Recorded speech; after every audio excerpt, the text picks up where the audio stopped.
This and other stories that we bring to you here on ET Now.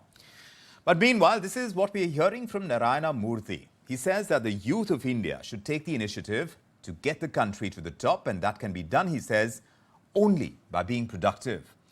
It's what the Infosys founder believes, and he's urging youngsters to volunteer to work 70 hours a week, and that the workforce has currently a very divided view on this. It's coming at a time when a part of the world is actually contemplating a 4-day work week. So is this really possible? And to what extent are working hours and productivity directly proportional? Let's discuss this. For that, we have Rituparna Chakraborty, co-founder at Teamlease, joining us with Aditya Mishra, the managing director and CEO at Ciel HR Services. Thank you both for joining us this evening. There is this accent here on performance-oriented work, which Narayana Murthy believes earns respect, and he says that in turn gets you power. Rituparna, performance involves high levels of work, and Narayana Murthy is saying that 12-hour workdays should be the norm. Do you think it can be the norm? Will longer work hours, according to you, translate into higher productivity? What does the trend show?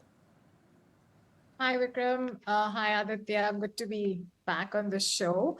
In a way, of course, one cannot but help agree with Mr. Narayana Murthy's view that India is one of the least productive countries. There is something called a productivity index study. India is actually one of the bottom few. However, what I probably will not be able to agree is essentially that there is a direct correlation between the number of hours you work and the productivity that you render for the organization. And I'm not at all for a minute saying that I do not understand or comprehend what he's really trying to say. He essentially is saying that India has to really work, and everyone in India has to really work smart, hard, constantly around our toes to kind of get to the level of productivity that some of the other countries have. But the point is, a country's productivity is not essentially just about individuals or youth slogging it out for 12 hours in their workplaces. Essentially, it is a combination of the different aspects which unleashes productivity of that individual as well, of corporates, organization, and so on and so forth.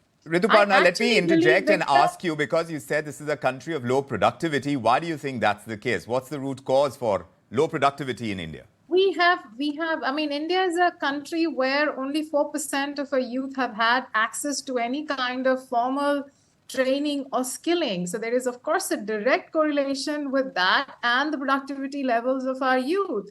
12 hours, I think every individual in India today does minimum 12 hours of work, but unfortunately, 4 hours, 3 hours of that time goes in commute time. As a matter of fact, I feel Indian youth actually is probably doing more hours, but that's not really contributing towards greater GDP of the country, because there are so many factors which are sabotaging, which is actually beyond the control of a human being. We do not have the infrastructure. We do not have the academic ecosystem which enables. We do not have, our cities are not structured like that. We do not have enough cities in the country where we can actually compete with Japan, Germany, have equitable wealth. So I guess there are a lot more layers to it. Yes. While I completely appreciate the intent behind what he said, but fair enough. We don't have the infrastructure. One completely gets it. Aditya, how much do you agree with what Rituparna is saying? Because she's saying, though we are a country of low productivity, it's not about the working hours that we put in at this point in time. There are several infrastructure issues as well. One would imagine that work from home would have addressed some of those issues. But has that really happened, and can we have more of that if it has been that useful in terms of increasing productivity so that time spent in commutes can be cut down? Yeah, of course. One is the time that we spend in commute in India is really large compared to many other parts of the country, of the world. And secondly, I think the way our cities have been, and the workplaces, the clusters of organizations have sort of been developed, and the residential areas where people live, it's a question of urban development in some way, maybe our national development in some way. That is one part of it. The second part of the story is skilling, which Ritu already spoke about. The third angle that I want to add is, I think, the quality of work itself that we do in India, the value that we add through the work is very different that we do in India vis-a-vis other countries.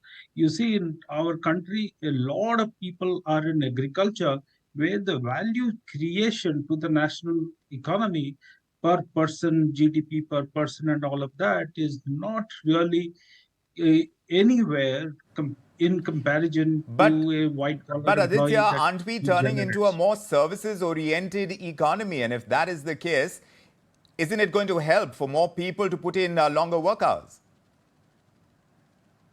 Longer work hours is one dimension, one way of thinking. Possibly that was in the 70s and 80s. People thought that more number of hours is equal to more output. That happens when you are operating a machine and you are dependent upon the machine's output. But when it is a lot more services economy, knowledge driven economy, and the worker and their socio-economic environment in which they live plays a very, very important role. We are today living in the time where today's youth are very passionate about number of things. They're not really looking at only work to define them or to identify them. So there are various aspects that people are equally with equal level of intensity they want to pursue. Somebody wants to do painting, somebody wants to study history Yes, and do great software coding. uh, that's a huge yes, shift in yes. our social fabric, Yes. and we have So to the really thought process respect you're that. saying of the past may not actually work right now, where you want diversification of interests, of passions, and perhaps it may not be a huge hit on productivity when people are pursuing passions simultaneously. Rituparna, do you agree with this? Because this discussion is happening at a time when several countries, including ours, are talking about a 4-day work week, and here we are talking about extended work hours, 12-hour work days. And this too for the next 20 to 50 years, if we want to hit our potential when it comes to GDP, is what Narayana Murthy believes in. Does this mean that growth can come from that kind of consistent application of work? And does it have to be at the cost of the much talked about work-life balance? Vikram, what is productivity? Productivity essentially means that the final output is much higher than the cost of inputs that go into it. That's simple language. That's what productivity is.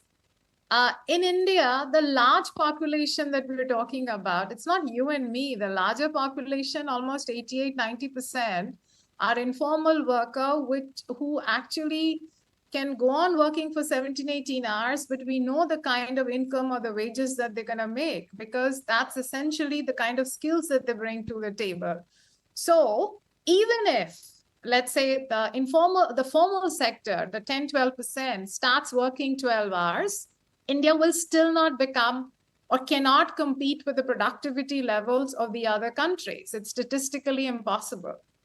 And hence, we have to figure out how we can unleash an engine where a larger cross section or majority of the workforce are able to hit a bare minimum level of productivity, where as against the effort that they put in or the input that they put in, like, for example, we have so many workers who are working in construction, road building.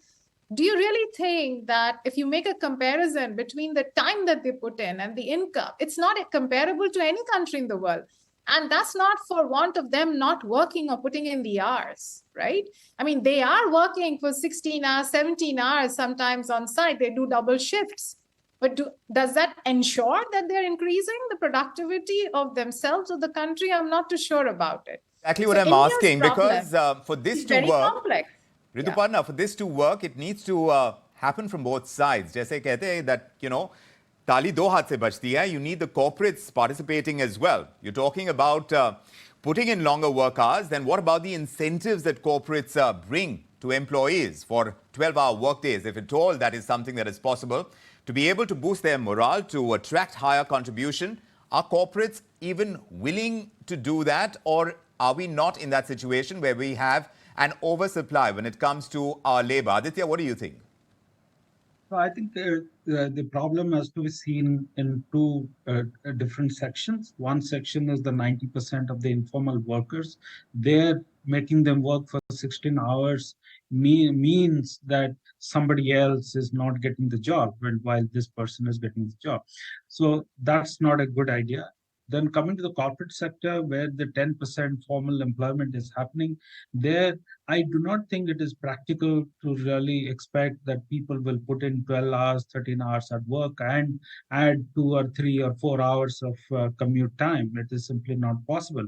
And there is a capacity of human mind, and there is also an interest level that the individual has to show. So I think the times that we live in and the complexity with which our societies are today developing, the current situation of urban development, we have to take a very different view of work itself. So maybe the work hours can not be the 9 to 5 or 10 to 6 kind of a time. It has to be very differently defined so that the commute is reorganized. Work itself, we have to see that how we skill ourselves little higher up so that we are able to produce higher output. Yes. So that's another challenge. So Of I would course. say that So can technology education. help? Now, Yeah, of technology is course. coming to play a huge role, Aditya. And for Yes, the longest time, absolutely. we've spoken about the democratic dividend of our country. Now, combine that with our prowess in technology. Is that going to be a lethal combination that we need to kind of dip into and capitalize on? Rituparna? Of course, unlike a lot of countries in the West, where they became richer first, which means more productive, and then became older, I actually feel India's biggest crisis and risk is going to be that India might just end up becoming older than they become richer. And honestly, that's going to be a double whammy for this country. So I'm making a case that what India essentially needs is massive extrapolation of efforts to improve productivity, and technology is a no-brainer. Like we've seen UPI, for example. I actually feel some of these things unleashes productivity in the ecosystem. Like UPI is one such, and I'm sure that, like in the regulatory construct of this company, I'm sure we can again release something in terms of compliances, in terms of getting more of the work that we spend time, which honestly no other country individuals are spending in terms of how we are paying our bills and a lot of other stuff. The more digitized it becomes, we will unlock some of those benefits, which makes individuals as well as the economy more productive. And we The always talk reality about is, working smarter because productivity, yes, like you're both suggesting, comes from different constructs. And to be able to dip into the possibility, you need to even work smarter. In our context, how does that translate to Duparna? Very quickly, we're running out of time. I think we have to figure out ways by which we adopt technology in every realm, every aspect of how we do business in this country. We just don't anymore have the luxury that we will follow. And I think India has showcased our ability to trailblaze in some of these innovations. I actually feel the telecom infrastructure in India is one of the most modern probably in the world. We've seen how we are replicating open structure, open architecture resources like UPI in every realm, whether it's in terms of hirings, onboarding, whether it's in terms of compliances. We have to create some of these open architecture to actually enable this process. And India has all the talent in the world to crack that. And we can do it far cheaper than anyone else in the world can do. So why not get started? I mean, it's a shame that very soon we will be one of the largest GDPs. Like we are already talking about being the 5th largest, but India is 142nd worldwide in terms of per capita income. Nothing can be a bigger tragedy than that. So even if you become the largest GDP, if you're not changing the per capita income, you've done nothing in terms of improving productivity. Well, our work culture is still work in progress. We are an emerging economy. We will try and create newer constructs when it comes to how we can increase our productivity, and we can take our own routes. We don't have to hark back to what other economies have done in their path to growth, because India, by and large, is creating its own path. Now, how they do that in our work environment and how corporates design it as well without really going into putting in longer work hours to get more out of employees, provided that mindset is going to be challenged and it's going to be put to question, and we'll see newer constructs emerge.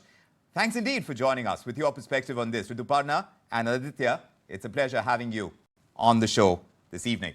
Thank you. Thank you, Vikram. Thank you.